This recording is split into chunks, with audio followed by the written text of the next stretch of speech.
Hello everybody, welcome to my Minecart station.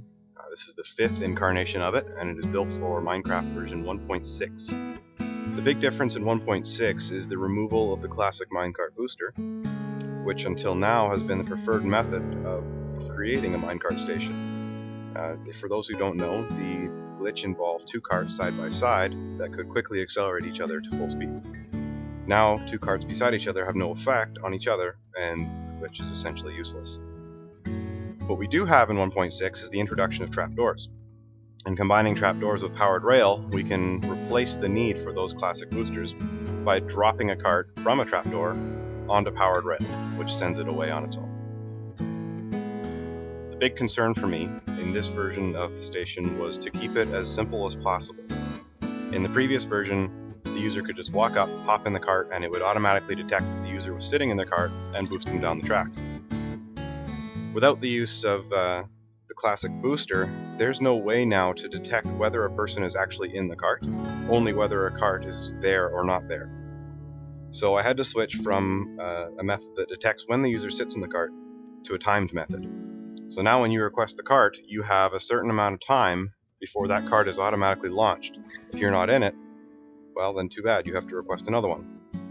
In this case, the cart will get recycled and drop back into the stack, so you're not going to have empty carts littering your tracks all over the place. But it is kind of a downside, I suppose. So let's go have a look. It's essentially the same layout as last time. You have your cart stack here, and you can count exactly how many you have at any given time, and you can see when you need to reload, and that's, for me, one of the biggest things about minecart stations. If you don't know that you're always going to get a cart back and you're always going to have carts available, you don't know how many you have at all, and you could be empty and have no idea until you completely run out. So the solution here is to show the user you have exactly this many carts. If you're running low, fill it up. While the station makes every attempt to recycle carts when it can, both from empty carts that get launched without a driver, as well as the incoming area up here, anyone coming into the station, their cart will get recycled up into the stack. But at the same time, if somebody were to leave and destroy their cart and not return it, eventually the stack would deplete. So there is the manual loader over here in case you want to load your own carts. So you drop one on the track, give it a push, it's taken away, and in a few seconds you'll see it'll go all the way around the back and drop down onto the stack. There it is. So over here we have essentially the same system as before. It's actually a little cleaner. You just walk over this pressure plate and a cart drops out of the stack and lands in front of you. And there it is. And like I mentioned, it's on a timer, so if you don't get in, away it goes, it gets launched, whether you were sitting in it or not. So that is the only drawback to this system. It can't detect when a person's actually in the cart. Now, I'll request another one here. And the way this works, when this launches, this hill here is too big for a cart to get up without a rider. So it falls back and gets recycled down there. If there is a rider in there, it will have enough mass and momentum to get up this hill and keep on going. So this is my way of detecting whether a cart has a rider or not, instead of a pressure plate like I used last time.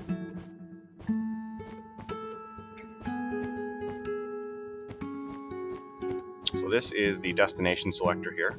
There are 4 destinations at this particular station. Other stations on the server have more. I think one has 7 or 8. But this one is as simple as if you want to go to, say, the station in the city, hit the button, away it goes. Or the tour.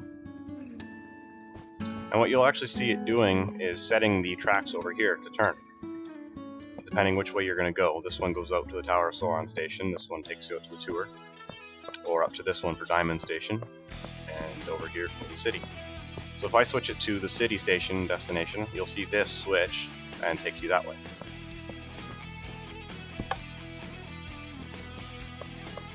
And now you can see that has been switched, and you'll head out that way.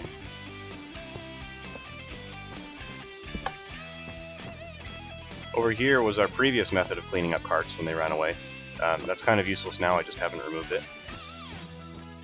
I think that's it for the outside. Up here is the arrivals area. When a cart comes in from anywhere else, they'll come in down this track, and they will land right there. When you get out, you give it a little kick, and it gets taken away. And you'll see that actually landed right up here on the stack. So it tries to recycle carts and always keep a balance, but it does deplete once in a while, and so you do have the loader here. So let's go inside and have a look at the inside.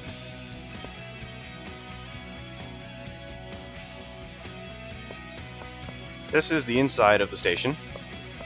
Looks a little bit complicated, but it's not really. It's actually a lot simpler than it used to be.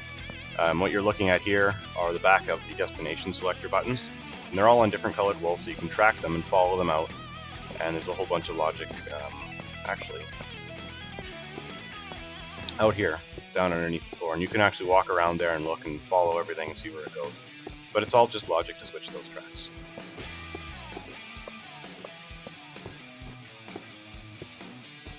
So over here, when a cart drops out of the trapdoor, it lands on this powered rail.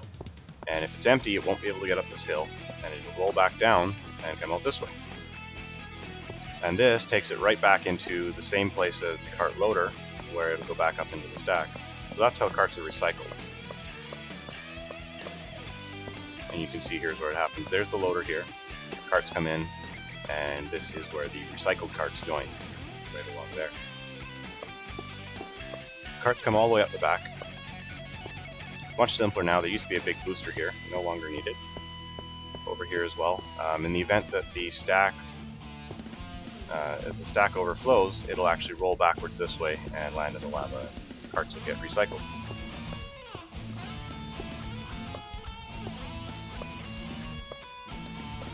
So up here is the top of the stack, and you can see down there's all the carts. And there's Janata requesting one.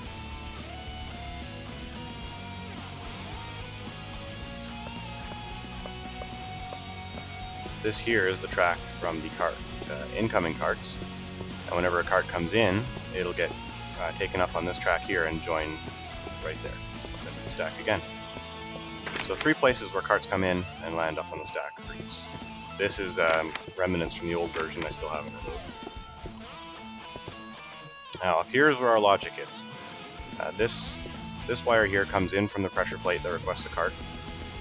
And we have a simple RS NOR latch here that ties into the timer below. There's a timer down there, I'll show you in a moment. And what happens is it prevents that particular pressure plate from being used until the timer expires. So I can't remember exactly how many seconds it's set to, but it limits how often you can request a cart. And it matches up exactly with when that hatch opens and boosts the cart away. So you should only ever be able to request one at a time and shouldn't be able to back up the system.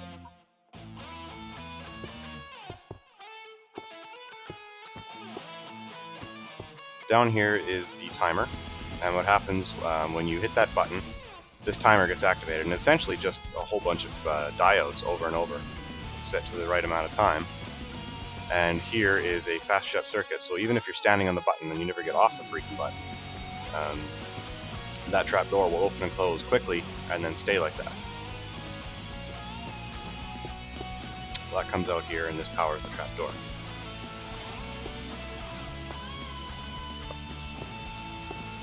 That's pretty much it for this version of the station. It's timed, 1 button or pressure plate. You don't actually have to press any buttons. Nice and clean, works pretty well. That's all there is to it.